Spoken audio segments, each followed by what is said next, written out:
Pero pag pina-recharge namin yan, magagagana pa din. Kailan palitan na din talaga? True. Ay, sarado na yun bro. Pero tatry natin. Ay, lipat ko na yung mga gamit. Ay, sige. Tulungan na. Yo! Magandang araw, magandang gabi mga kalingap. Siyempre at muli, magbabalik na naman si Papa Shredder upang magatid na naman ng kakaibang news, update, balita sa inyo lahat mga kalingap. For today's video guys, Kalingap Mikoy, may nangyari pala kay Kalingap Mikoy na hindi po natin alam. Ganyan lang po natin malalaman mga kalingap kung ano ang nangyari before po ang part 18. Meron po palang nangyari sa kanya, hindi natin nalaman. Tara guys, panoorin natin. Syempre kung bago ka pa lamang sa ating YouTube channel, huwag kalimutan mag-like, mag-share, mag-subscribe, pahit ang notification bell button para updated kayo sa mga ilalabas natin reaction video mga kalingap. Itong video nito guys ay napanood ko pala kay Kalingap Ray. Guys, supportahan po natin Kalingap Ray, pati like and share ang mga video niya guys. At syempre huwag kalimutan supportahan sina Kuya Balsan, Sumatupang, Ate Edna Vlogs, Kalingap Rap, Kalingap Team, syempre Kalingap Reactor, si Papa Shredder guys. At huwag na natin patagalin to guys, panoorin na natin. Let's go! Ayun po mga kalingap, habang nagba-vlog po kami, medyo may problema pong nangyari. Hindi po nag-aandar yung sasakyan ni Kalingap Mikoy.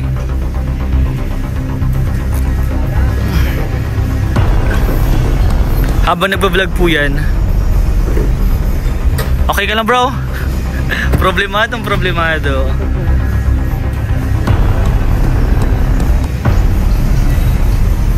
Habang habang nag-shoot tayo niyan bro. Buti na lang bro. Ang mali ko kasi antagal yung naka-hazard isang oras tayo dito. Oo, kasi nga pinapractice. Pag nag-hazard kayo, kailangan nag-hazard. Opo. Kailangan, pag patayin mo na yung makina, patayin mo na hazard. Oo, patayin mo na hazard. Sakay na. Kung ma-hazard kayo, naka-hazard.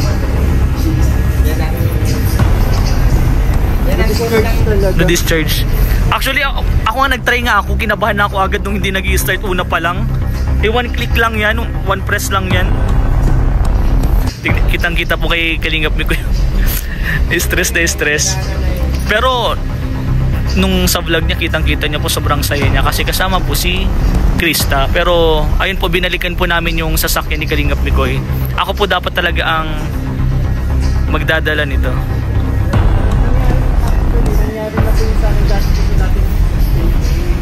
Hindi ka ako natutulog. Padiklom na? Oo, padiklom na. Ay, di ibig sabihin palitan na talaga? Pero kuya, meron kaya yan doon mabibilhan?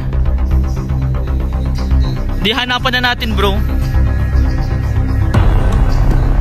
Ay, ayun pa lang po may problema.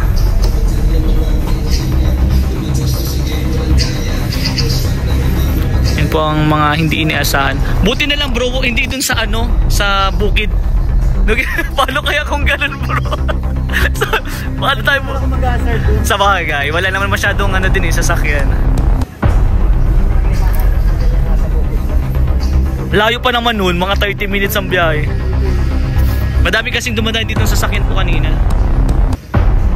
So actually po, dala pa din po namin yung tricycle ni Krista. Kasi wala din po kami ibang service. Binalikan po namin. Buti na nakita namin si Kuya Sam.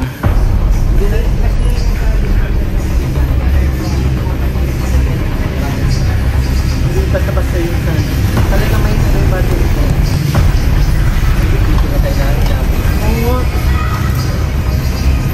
Ay, meron kayo sa kabila dito sa dito. Dito sa natin bro, baka meron din. Titingnan na lang natin.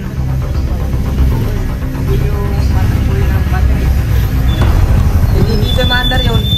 Dito rin ng Ay, matagal. May alam na pupuntahan namin. May alam nga po dyan, pwede namin bilhan. Pero pag pina-recharge namin yan, magagagana pa din. Kailan palitan na din talaga? Ay, sarado na yun bro. Last. Pero tatry natin. Ay, lipat ko na yung mga gamit. Ay, sige, sige. Tulungan na. Kailangan po natin mga... Ay! Ayan po yung mga blessing. Oh. Isa-isa po namin ililipat muna. Ayan na po. Kasya yan dyan bro? Alin? Ay, hindi na. Ay. Kahit yung likod hindi na rin gumagana. Ganda ko ng ano.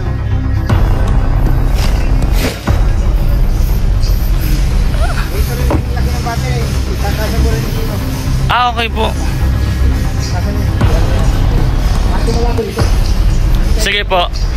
Buti na dyan ka Kuya Sam. Hintayin tayo daw ni Kuya. Ay. Ah, sige po. Salamat kay Krista, pinahiram tayo ng tricycle.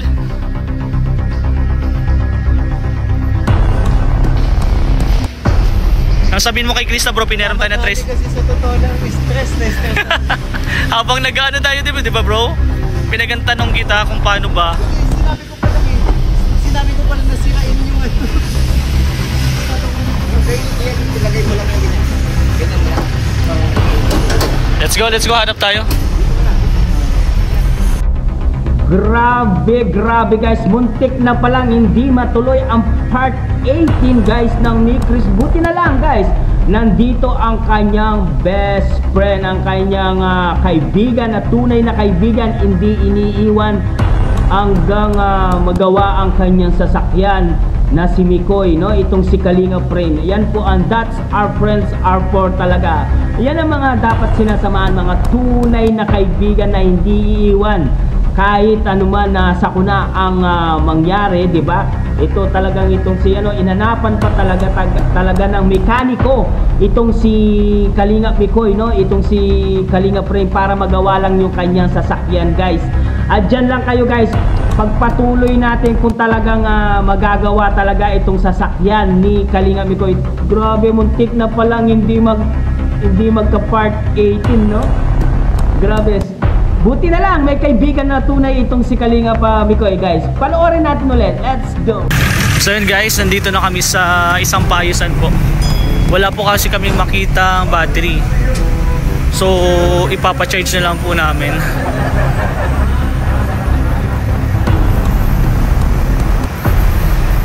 Ayan na po si Kalinga Mikoy.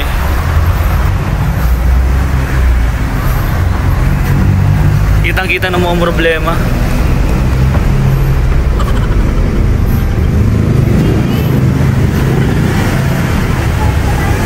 Tubig ka.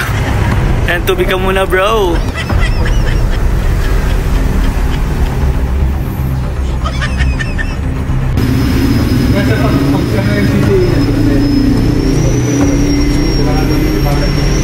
Ano po yun, hindi na po talaga magagamit kahit i-charge? Pag wala na yung last night.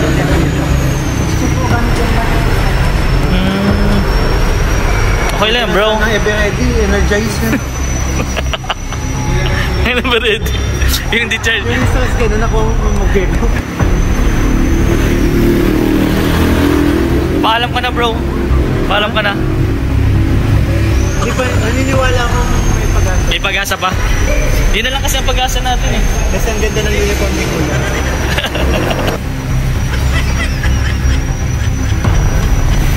Kabahan ka na bro.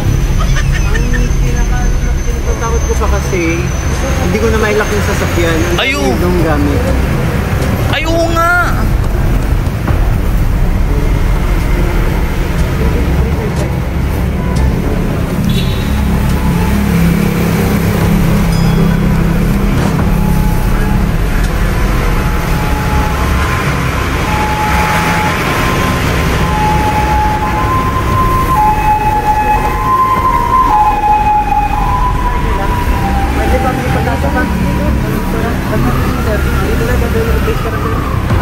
Palitan na talaga. Wala na pong state of yun.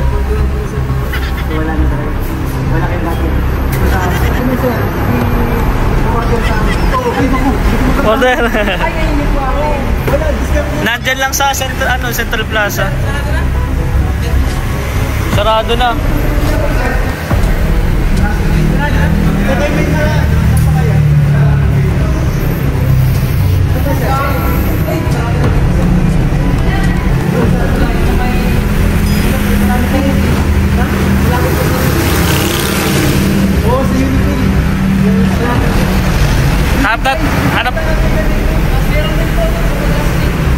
Hanap tayo. Thank you po.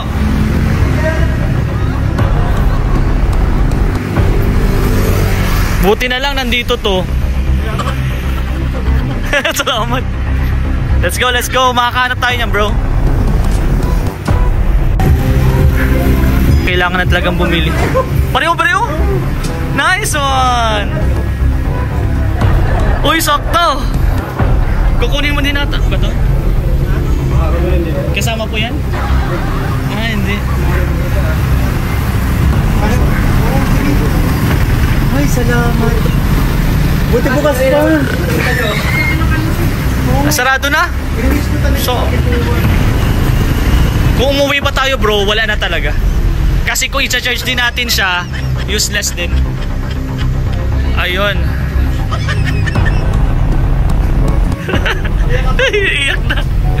Naiiyak na. Tingnan ko daw, naiiyak na. Buti na lang po may kaparas dito.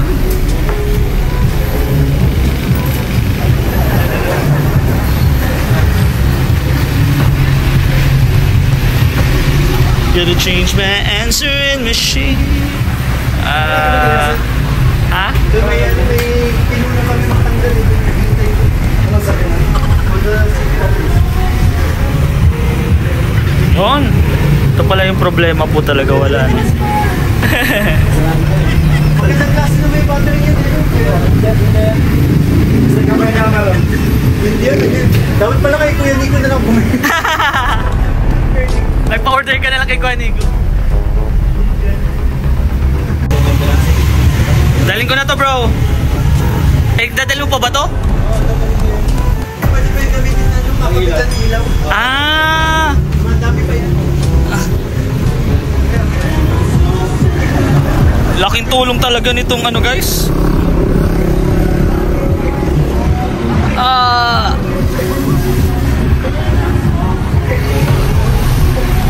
Yun, copyright pa nga.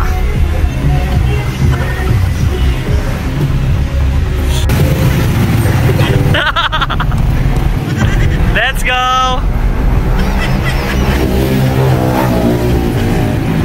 Let's go. Maayos na din sa wakas. Smile na.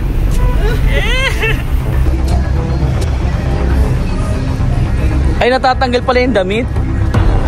Natatanggal pala yun, no?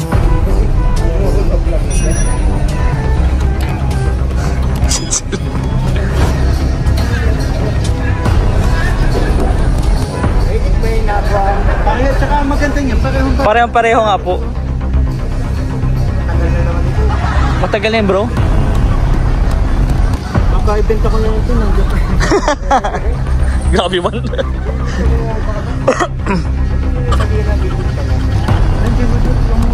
Oh.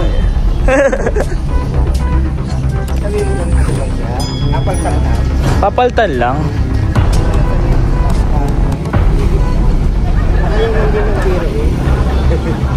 Wala ka na kukunin dito ko yun. Dami ano, tagal ko din ano. Madami ka din na experience. Yan.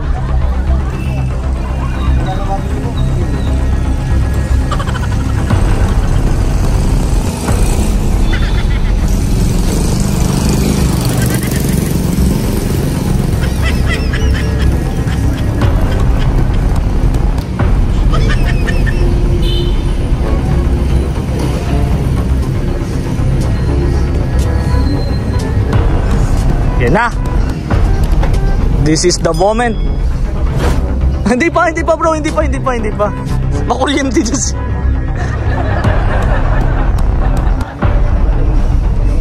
Actually kuya, pinatingnan namin sa Philippines.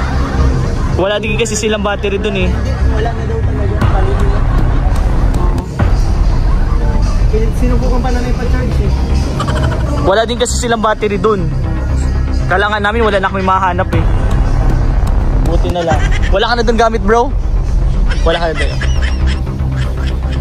Ano, iwan ko na lang dyan yung puso ko para pag kasama nila, kasama umuwi sila. Hatid ko na lang siguro to, bro. Hatid ko na lang to kila Krista. Malapit lang naman kami. Si Kuya, oh.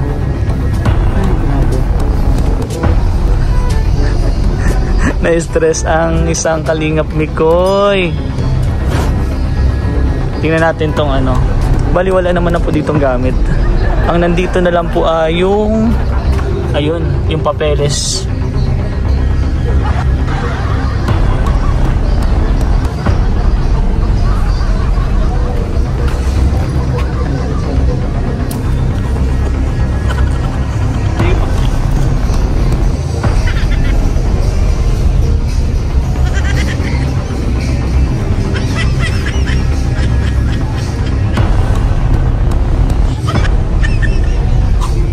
This is it.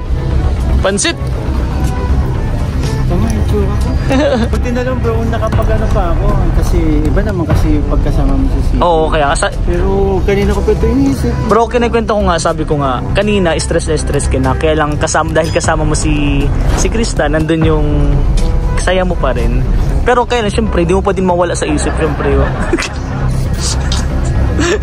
Look. Kinikilig pa din kahit wala na.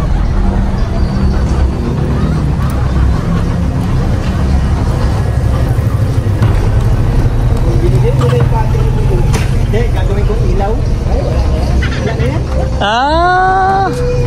Dadali ko na sana. Hindi na yun magagamit talaga po?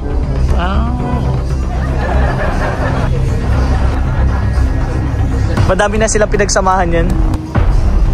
Ito ay ano nito, niligtas din ako ng isa dito sa mga niligtas. Oh. Diba? Oh. Nice one. You know, this is it. This is Pansit. Let's go. Baka makuryente ka po.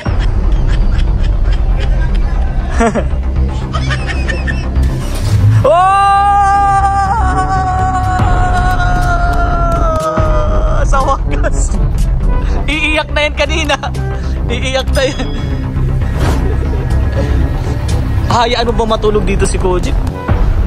Ha? Bro?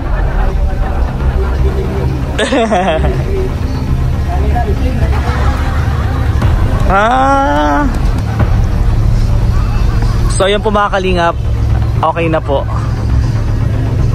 Nagkakaproblema po, may mga unexpected po nangyayari pero nagiging okay din po lahat. Kaya trust lang po talaga. Maraming salamat po dahil kasama kayo sa mga dumami sa yeah.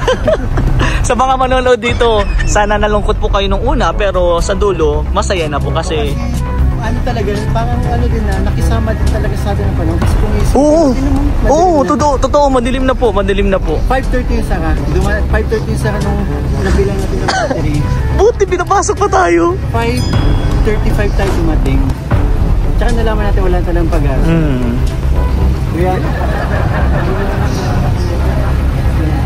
Thank you Kuya Sa, maraming salamat.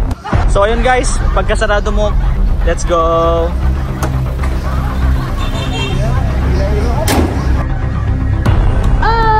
Yun nga guys, nakita natin at narinig natin ang mga sinabi nila na yung battery pala ng sasakyan ni Kalingap Mikoy ay na-discharge pala kaya hindi na umandar ang kanyang sasakyan. Buti na lang nandyan ang tricycle ni CJ. Napakagaling po, napaka-astig talaga dahil sa tricycle ni CJ ay nakabili po sila ng battery ulit at nagawa na po ang kanyang sasakyan. Talagang malaking blessing po itong tricycle ni CJ para kay Mikoy. Kaya pala itong si Mikoy ay medyo na-late yata doon sa kanyang pagbablog, no? Na-late po si Kalingap Mikoy. Pero sakto-sakto, at least natuloy ang part 18, no? Masaya-masaya naman tayo sa ito si Kalinga Pray, no? Yan po ang tunay na kaibigan na hindi po talaga iniwan, hindi po talaga pinabayaan si Kalinga Pray. Full support po itong si Kalinga Pray kay Mikoy. Kaya supportan din po natin si Kalinga Pray. Sa kanya po ang tawag po sa kanya ay daluyan ng swerte, da? Itong si Kalinga Pray na ay dinadaloy ng swerte kina Mikoy at Krista. Sa kanya dumadaan ng mga biyayang dumarating kina Mikoy at Krista. Kaya masaya-masaya po ang mga kalingap, ang mga kamikris natin dyan, dahil kung hindi rin kay Kalinga Pray, hindi matutuloy pala ang part 18 ng Miss Week. Siyempre, at least natuloy po. At siyempre guys, itong si Papa Mikoy ay kinakabahan na siya nung una, pero nagawan pa rin ng paraan guys. Kaya maraming salamat Kalinga Pray, at saludo ako sa iyo. Dinigtas mo ang aming pambato na si Papa Mikoy guys. Hanggang dito na lang ang ating reaction video mga kalingap. Siyempre kung bago ka pa lamang sa ating YouTube channel, huwag kalimutan mag-like, mag-share, mag-subscribe. Kahit ang notification bell button para updated kayo sa mga ilalabas natin reaction video. At siyempre huwag kalimutan supportahan Kuya Balsan Matubang, Ate Edna Vlogs, Kalinga Prab, Kalinga Team, siyempre Kalinga Mikoy at Kalinga Beshi. At siyempre isama na rin natin si Kalinga Brain. Yan, ang mga Kalinga Reactor, sama na rin po natin mga Kalinga. Hanggang dito na lang guys, maraming salamat. I love you all guys. Muama chub chub.